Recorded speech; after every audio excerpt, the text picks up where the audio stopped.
sempat keras dan mengancam akan menggelar aksi turun jalan. Rencana demonstrasi yang akan dilakukan oleh para industri pariwisata akhirnya batal digelar.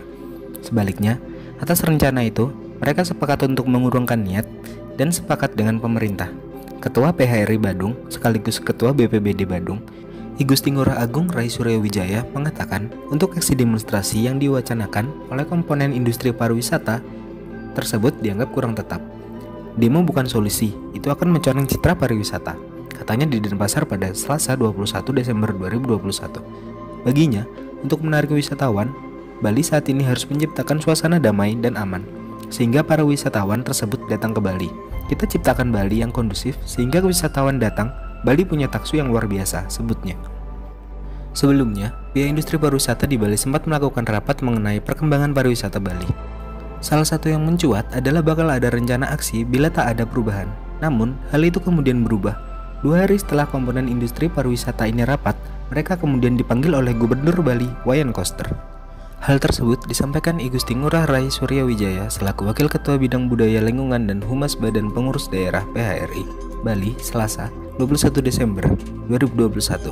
Setelah kita meeting, 2 hari kemudian kita ketemu gubernur. Seminggu kemudian kita diberikan kesempatan untuk berkomunikasi dengan Menteri Pariwisata dan Komisi 10, ujarnya.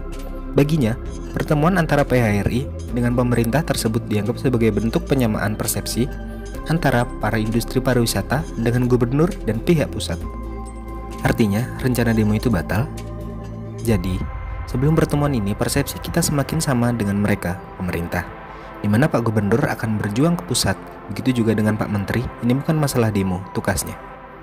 Ketua Indonesian Hotel General Manager Association Bali, Dr. Made Agus Yoga Iswara mengatakan ada 5 hal yang menjadi hasil dari pertemuan antara Dinas Pariwisata Bali bersama Perhimpunan Hotel dan Restoran Indonesia (PHRI) Bali serta puluhan pelaku industri pariwisata di Pulau Dewata, terutama dengan Forum Bali Bangkit FBP.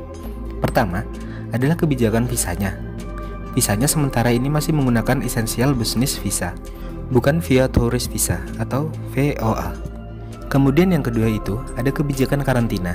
Nah, kalau kita bandingkan dengan daerah-daerah yang lain, kami berharap Bali bisa dijadikan sandbox seperti Langkawi ataupun Phuket, sehingga tamu yang datang bisa lebih mudah mereka untuk datang karena kita telah memiliki golden standard. Jadi yang datang harus di PCR di sana, kemudian sampai di bandara di PCR juga, jelasnya. Kemudian poin ketiga, yakni terkait kebijakan penerbangan. Nah, ini salah satu yang membuat kenapa Bali susah dimasuki karena penerbangannya harus direct.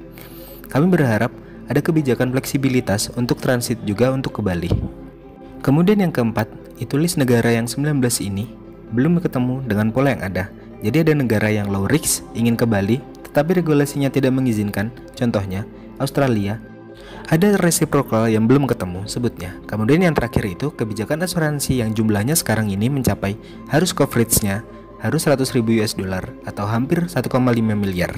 Kan seperti itu sangat berat sekali. Jadi itu terlalu tinggi. Jadi kami harapkan mungkin diturunkan apakah 50.000 US dollar atau minimal asuransinya itu bisa mengcover COVID-19. Jadi tidak ada angka, ujarnya. Jadi hal inilah yang menyebabkan kita ini seolah-olah Bali itu dibuka, tapi aturannya yang menjauhkan tamu untuk itu tidak datang ke Bali, sambungnya. Ia berharap Bali ini diperlakukan parsial atau diperlakukan khusus. Dengan bleeding yang cukup besar, baginya wajar kalau seandainya penanganan COVID-19 di Bali ini kalau bisa dipisahkan dengan Jawa.